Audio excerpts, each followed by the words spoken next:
Dear students, हम exercise 8.1 के question complete solve कर चुके हैं अपन क्वेश्चन नंबर 10 तक। अब अपन एक्सरसाइज 8.2 पढ़ेंगे। उससे पहले उसकी थ्योरी पढ़ते हैं। 8.2 में पढ़ेंगे अपन इंक्रीजिंग फंक्शन और डिक्रीजिंग फंक्शन। सबसे पहले अपन इंक्रीजिंग फंक्शन की डेफिनेशन पढ़ते। देखो इंक्रीजिंग फंक्शन, देखो इंक्रीजिंग, देखो नाम से पता चला इंक्रीजिंग और डिक्रीजिंग दोनों का। देखो a function is said to be increasing function in AB। आपका इंटरवल है इन AB, ये ओपन इंटरवल। देखो x1 less than x2 implies f of x less than equal to f of x2 for all x1 x2 belongs to AB। देखो इस definition का meaning मैं आपको अलग से बताऊंगा। एक बार आप डायग्राम से देखो इंक्रीजिंग का मतलब क्या होता है। देखो मतलब आप जो आप x की वैल्यू बढ़ेगी, देखो x की वैल्यू इधर x की वैल्यू बढ़ेगी तो फंक्शन में y की वैल्यू मतलब बढ़ती जानी चाहिए। देखो या फिर इक्वल भी लगा हुआ या फिर वो कांस्टेंट भी हो सकती है। दो वैल्यू यहाँ पे देखो, ऐसे आपने यहाँ से स्टार्ट हुआ आपका फंक्शन, फिर बढ़ती जाती है, फिर वैल्यू बढ़ती जाती है। यहाँ देखो जैसे कि ये पॉइंट ए है, ए से बी के बीच में कांस्टेंट फंक्शन यानी y की वैल्यू इक्वल है। x की वैल्यूज तो बढ़ रही हैं लेकिन y की वैल्यू क्या है, इक्वल है, फिर ऐसे बढ़ती गई। तो ऐसे फंक्शन को अपन क्या कहते हैं, इंक्रीजिंग फंक्शन। डेफिनेशन को देखो ऊपर वाली अपन ये थ्योरेटिकल डेफिनेशन बाद में समझाऊंगा, एक बार आपको देखो ग्राफ से समझो। यहाँ से देखो मैंने यहाँ पे आपको समझाने के लिए थोड़े 3 पॉइंट लिए हैं। यहाँ पे देखो इस पॉइंट पे x की, इस पॉइंट पे और इस पॉइंट पे, सेकंड दोनों पे क्या है फंक्शन की वैल्यू, या फिर इससे समझो फिर इससे, दोनों अलग अलग ग्राफ है। यहाँ इस दोनों पॉइंटों पे फंक्शन की वैल्यू क्या आ रही है, आपकी इक्वल आ रही है। और फिर तीसरे पॉइंट पे जाओगे तो आप फिर बढ़ गई, मतलब यहाँ से मतलब कांस्टेंट से बढ़ रहे हो आप, या फिर मतलब ये वैल्यू आपकी देखो ऐसे भी हो सकती है, पहले आप बढ़े फिर बढ़े और फिर ऐसे कांस्टेंट हो जाए। आगे वाली दोनों कांस्टेंट हो जाती, पहले फर्स्ट वैल्यू से ये बढ़ी फिर कांस्टेंट हो गई। तो ऐसे फंक्शन को अपन क्या बोलते हैं, इंक्रीजिंग फंक्शन। मतलब जो जो आप आगे बढ़ते जाओगे तो फंक्शन की वैल्यू इंक्रीज होती जाएगी, तो ऐसे फंक्शन को अपन क्या कहेंगे, इंक्रीजिंग फंक्शन। अब देखो इसमें दूसरी डेफिनेशन है, एक बार देखो डेफिनेशन को अलग से समझेंगे अपन। स्टिकली इंक्रीजिंग फंक्शन, स्टिकली इंक्रीजिंग का मतलब है, देखो इंक्रीजिंग फंक्शन का स्पेशल केस क्या है, स्टिकली इंक्रीजिंग। ये भी इंक्रीजिंग फंक्शन है पर उसी का एक स्पेशल इंक्रीजिंग फंक्शन ही क्या होगा, एक स्टिकली इंक्रीजिंग फंक्शन होगा। वो कब होगा, देखो a function F x is said to be strictly increasing function in A B if x1 less than x2 implies f(x1) less than f(x2)। x1 less than x2 है, इसमें इक्वल नहीं आएगा तो f स्टिकली, इसीलिए बोलेंगे इसको स्टिकली का मतलब निरंतर या लगातार बढ़ रहा है, मतलब बीच में वो वैल्यू इक्वल नहीं हो रही, लगातार वो बढ़ता ही जाता है। तो ऐसे फंक्शन को अपन क्या कहते हैं, स्टिकली। देखो जैसे कि इसका ग्राफ में अगर बनाना चाहिए अपन थोड़ा सा, देखो ऐसे ग्राफ बनेगा, ऐसे मतलब ऐसे वैल्यू बढ़ती जा रही है, इसमें कहीं पे भी ऐसे कि नहीं है कि कांस्टेंट नहीं होगी। तो ऐसे फंक्शन को अपन क्या कहेंगे, स्टिकली इंक्रीजिंग फंक्शन। या फिर सेकंड ग्राफ से अपन ऐसे समझ लो, आप एक पॉइंट पे वैल्यू x के ये थी, फिर इंक्रीज हो गई, फिर लास्ट वाले पॉइंट पे फिर से इंक्रीज हो गई, इसमें कांस्टेंट नहीं हुई, लगातार क्या होती जा रही है, वैल्यू इंक्रीज होती जा रही है। तो ऐसे फंक्शन को अपन क्या कहते हैं, स्टिकली इंक्रीजिंग फंक्शन। देखो इंक्रीजिंग फंक्शन का मतलब क्या, देखो जैसे कि for example F x is equal to x है, F x is equal to X में अब ग्राफिकली आपको अब डेफिनेशन समझाता हूँ मैं, इसकी आपकी थ्योरेटिकल डेफिनेशन थी वो देखो। F x is equal to x का ग्राफ ये होता है आपका। देखो अगर एक्स की वैल्यू आप 1 पुट करोगे यहाँ पे, तो 1 पुट करोगे तो आंसर क्या आएगा, 1। एफ एक्स की जगह 1 तो वाई की वैल्यू ये y is equal to f x लिख सकते हो आप, वाई की वैल्यू भी क्या आएगी, 1 ही आएगी। अब 2 पुट करोगे यहाँ पे तो वैल्यू क्या आएगी आपकी, 2 ही आएगी।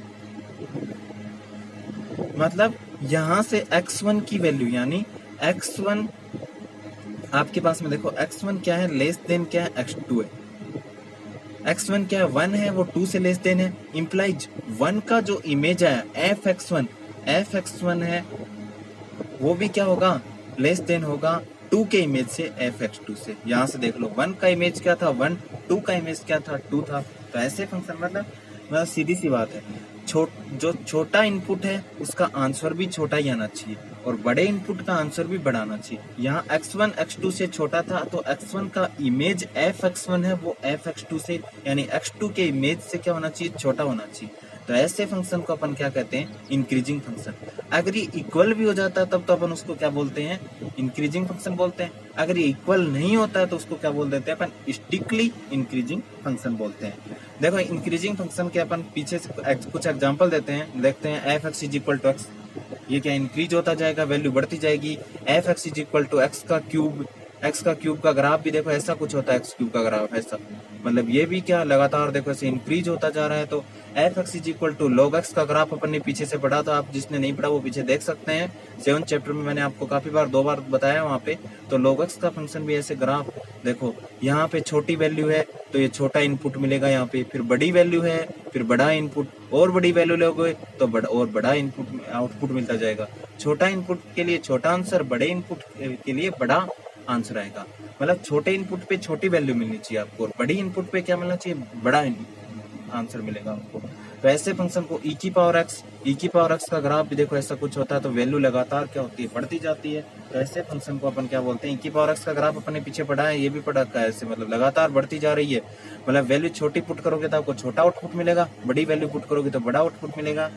तो मतलब ऐसे फंक्शन को अपन क्या कहते हैं, इंक्रीजिंग फंक्शन। समझ गए आप, x1 लेस देन x2 है तो x1 का इमेज है वो भी क्या होना चाहिए, x2 के इमेज से छोटा होना चाहिए। तो इंक्रीजिंग फंक्शन के कुछ एग्जांपल थे, F x is equal to X, X cube, log X, E की पावर एक्स। लगातार क्या होते हैं, इंक्रीज होते जाते हैं इनके फंक्शन, बढ़ते जाते हैं आगे वैल्यू, जो जो अपन एक्स की वैल्यू बढ़ाते जाते हैं, आप इनपुट बड़ा रखते जाओगे तो आपको आउटपुट भी क्या मिलता जाएगा, बड़ा मिलता जाएगा। तो ऐसे फंक्शन को अपन क्या कहते हैं, इंक्रीजिंग फंक्शन बोलते हैं। अब देखो अपन पढ़ रहे हैं decreasing function. A function is said to be decreasing in A B if x1 less than x2। इसमें देखो उल्टा रहेगा, x1 less than x2, f x1 is greater than f x2 for all x1 x2 belongs to AB। यानी आपका जो interval दे रखा है उसके अंदर से आप कोई भी 2 पॉइंट उठाओगे, अगर x1 लेस देन x2 है तो x1 का इमेज है वो x2 के इमेज से बड़ा होना चाहिए, उल्टा हो जाएगा इसमें। तो ऐसे फंक्शन को अपन क्या कहेंगे, डिक्रीजिंग फंक्शन। और इक्वल भी हो सकता है, देखो यहाँ से देखो, यहाँ वैल्यू देखो, ये वैल्यू देखो पहले ज्यादा थी फिर कम होती गई, फिर यहाँ कांस्टेंट हो गई। अब यहाँ अगर x1 x2 ले आप, यहाँ मान लो एक x1 ले लिया तो एफ x1, और यहाँ x2 ले लिया तो एफ x2, दोनों वैल्यू क्या आ जाएंगी, इक्वल आ जाएंगी। यहाँ पे देखो, यहाँ पे क्या x1 लेस देन x2 तो है, लेकिन एफ x1 और एफ x2 की वैल्यू क्या है, इक्वल है। तो ऐसे फंक्शन को अपन क्या कहते हैं, डिक्रीजिंग। अगर यहाँ आप x1 की वैल्यू लोगे तो x1 यहाँ ले लिया और x2 यहाँ ले लिया, तो यहाँ देखो एफ x1 ऊपर है और एफ x2 क्या है, नीचे है। तो एफ x1 बड़ा हो जाएगा किससे, एफ x2 से।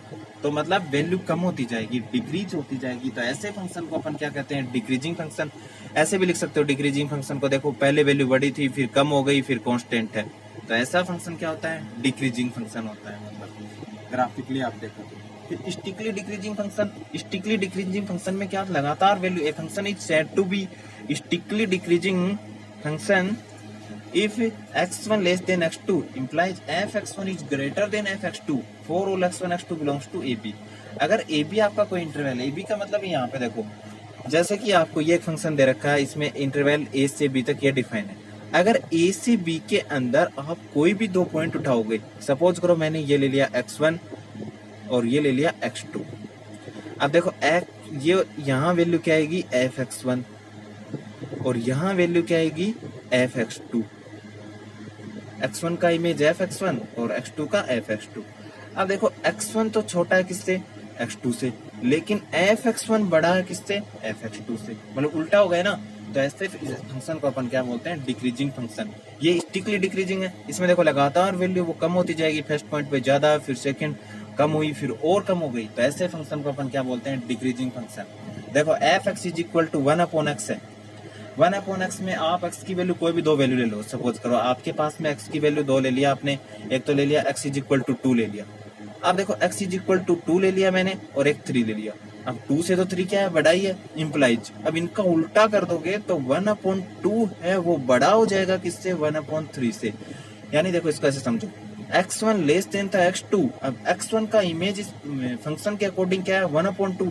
1 में 2 का डिवाइड करोगे तो, और 1 में 3 का डिवाइड करोगे तो 1/2 ज्यादा आएगा ना 1/3 से। तो ये हो गया एफ x1 किससे बड़ा हो गया, एफ x2 से। उल्टा मतलब मतलब वैल्यू क्या हो जाएगी, लगातार कम होती जाएगी, तो ऐसे फंक्शन को अपन क्या बोलते हैं, डिक्रीजिंग फंक्शन। ई की पावर माइनस एक्स, ये भी क्या है, डिक्रीजिंग फंक्शन है। ई की पावर एक्स का ग्राफ भी क्या लगातार घटता जाता है, और ई की पावर पॉजिटिव एक्स का क्या बढ़ता जाता है। तो ई की पावर पॉजिटिव एक्स तो क्या होता है, इंक्रीजिंग, और ये क्या है, डिक्रीजिंग फंक्शन है। अब देखो, मतलब किसी फंक्शन का इंक्रीजिंग या डिक्रीजिंग होना जरूरी नहीं है कि वो फंक्शन इंक्रीजिंग हो ऑलवेज या फिर डिक्रीजिंग हो। किसी इंटरवल के अंदर अपन बोल सकते हैं कि वो फंक्शन इंक्रीजिंग है या डिक्रीजिंग। ओवरऑल फंक्शन अपन ने अभी पढ़ा था, f x is equal to x है, एक्स क्यूब है, लॉग एक्स है, ई की पावर एक्स है।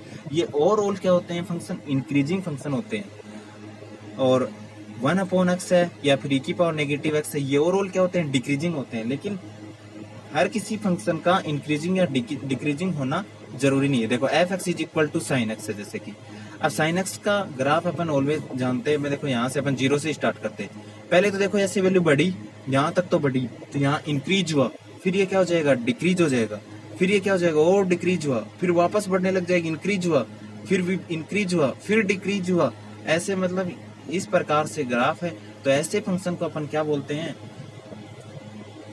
नाइदर इंक्रीजिंग और नॉट डिक्रीजिंग। ये न तो इंक्रीजिंग फंक्शन है और न ही डिक्रीजिंग फंक्शन है। लेकिन ऐसे देखो cos x है, cos x की वैल्यू देखो, ये 0, इसकी π/2 पे वैल्यू कितनी हो जाती है, 1 हो जाती है। अब ये 0 से स्टार्ट हो जाता है, 1 से स्टार्ट होता है, और π/2 पे कितनी हो जाती है, 0 हो जाती है। अब देखो ऐसे बोलें कि sin x जो आपका फंक्शन है 0 से लेके π/2 तक क्या है, इंक्रीजिंग है, और π/2 से पाई क्या है, डिक्रीजिंग है। अब ऐसे ही cos x के लिए अपन बोल सकते हैं 0 से π/2 तक ये क्या है, डिक्रीजिंग है। मतलब एक इंटरवल के अंदर आप बता सकते हो इसको। लेकिन ओवरऑल अपन ऐसे फंक्शन को ऐसे नहीं बोल सकते कि ये इंक्रीजिंग है या फिर डिक्रीजिंग है। तो ऐसे function neither increasing nor decreasing function होते हैं।